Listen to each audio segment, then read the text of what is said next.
C'est dans l'unique palais historique de Manastırlı, surplombant le Nil, que se tient la 3e édition du Festival des Arts et du Folklore sino-africain, avec la présence des célébrités égyptiennes et une foule de visiteurs venant des 4 coins du pays pour découvrir les différents arts et cultures.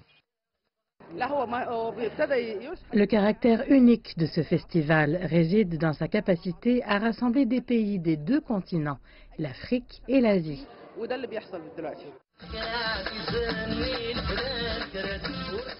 25 pays, dont la Chine, l'Égypte, l'Algérie, le Maroc, l'Afrique du Sud, le Nigeria, participent à cet événement qui comprend 2 scènes. L'une pour les représentations arabes et africaines et l'autre pour les représentations chinoises.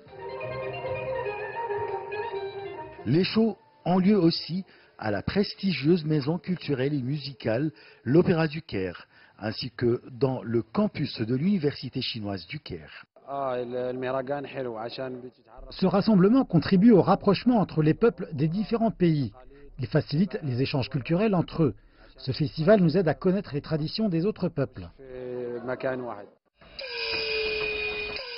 La troupe chinoise de Xinyang ou Opéra, assignée par le ministère chinois de la Culture au festival, a ébloui le public avec le traditionnel spectacle Monkey King, dans lequel le Monkey King, assisté des 6 singes, danse avec une épée et d'autres objets, montrant une habileté et un équilibre particulier.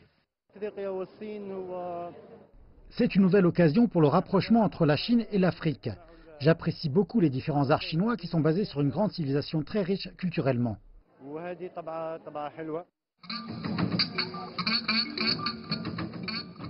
Cette année, le 3e Festival des Arts et du Folklore sino-africain rend hommage au dirigeant sud-africain Nelson Mandela et à ses valeurs d'égalité, de justice et de liberté. Cette rencontre est un rendez-vous annuel entre les différentes traditions. Il s'agit d'une rencontre qui rapproche les peuples chinois et africains et d'un échange des cultures et des civilisations très différentes.